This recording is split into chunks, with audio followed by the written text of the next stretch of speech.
Well, this summer, you might not be able to get a ride in an Uber or Lyft in the city of Minneapolis, or maybe even the whole state. The city council passing a wage ordinance today that has the rideshare companies threatening to leave the city. Fox 9's Rob Olson is live for us tonight. And Rob, you spoke with some drivers about the vote.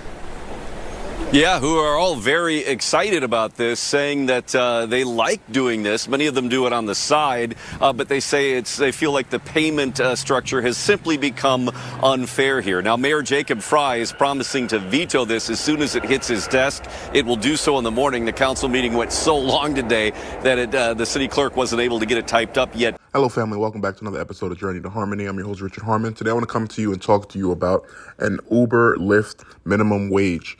The DriveShare app has been facing protests and rallies for some time, as many drivers say that the cost of driving, that the pay is not fair, that Uber is taking a large amount of the pay and leaving the drivers with next to nothing. So Minneapolis drivers have recently come about and they have gone to their city council. They have forced them to pass a ordinance that gives them a minimum, I believe, of $15 or $20 per hour per drive.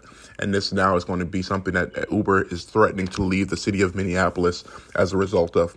Many drivers say that they believe that it's not going to be anything that's going to be done about it. Uber is going to eventually cave to it, but they have to at least consider the drivers' voices here. If this passes and this stays, this will be something that will be seen across the country.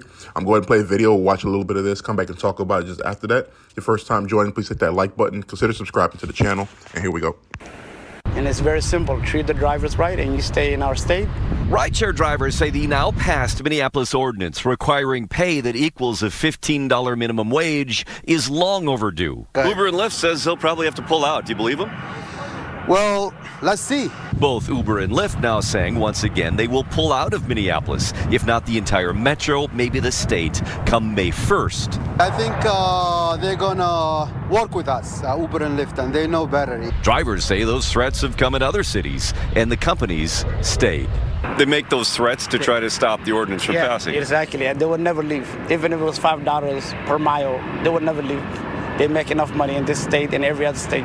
They've done this experiment for 10 years, and they've done this experiment on the back of workers. The ordinance passed with 9 votes, which is enough to override a mayor's veto after 90 minutes of discussion in a room once again filled with drivers who've heavily pressured the council to not delay any longer. There are people, they put us in here, and they're asking the basics. I'm not okay. Uber is staying if they're going to continue using a cheap labor. Criticism came immediately from the Minneapolis Chamber, who said the vote could be taking away a transportation option used by so many, and the Downtown Council, who said, frankly, it would be embarrassing and would diminish our standing as a world-class destination. Drivers are not worried. A different company might come in and they might say, okay, we'll give you guys 80% of what we make, and we'll get 20%. And then, we'll go work for them, All right, perfect. So here is the issue that Uber has been facing. Uber has wanted to consider drivers to be 1099 contractors when it benefits them, but then also kind of want them to be considered basically employees when it doesn't. So, they're fighting a lot of times that they can just have drivers pay whatever they want them to pay.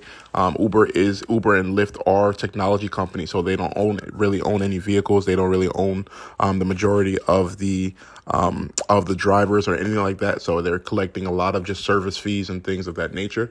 And many people are a bit concerned right now that Uber is flexing their muscle on a very serious scale. But we will see exactly how this plays out. I think the big thing that people are seeing right now is that if this goes through, this is going to be something that is definitely game-changing. Uber previously was a disruptor in the taxi field, and now they're facing the uprising of their workers once again. This will be very interesting to see, what the result of this is, because good morning. Uber and Lyft drivers are expected to hold a day-long strike at several major airports across the country, including Philadelphia, Chicago, also in Austin. At LAX, they're expected to protest for a couple of hours this afternoon. As for Long Beach, we're still waiting to hear, but the organization behind the strike says that the rideshare... I've taken Uber a number of times. I've asked the drivers what are their thoughts on it, and many people are not happy generally when they talk about the wages that they receive. So it's to be interesting opportunity for those who are here. Many times these fees will just be passed along, whether it's the Uber insurance that will be covered by the driver or the fee overall to the customer. Many times these costs will just be passed along. So we'll see exactly how this plays out, whether or not Uber does cave to the demands, or if they truly will look to pull out of the metro. Again, if they do pull out of the metro, this will be a cascading effect that moves around the country. I'm sure there are other companies that are in the wind that are waiting as well to have this opportunity to move into a place without competing against Uber and Lyft. But we'll see exactly what the result is. What are your thoughts? Please comment below. Like, share, and subscribe. Thank you so much for joining. Have a good day.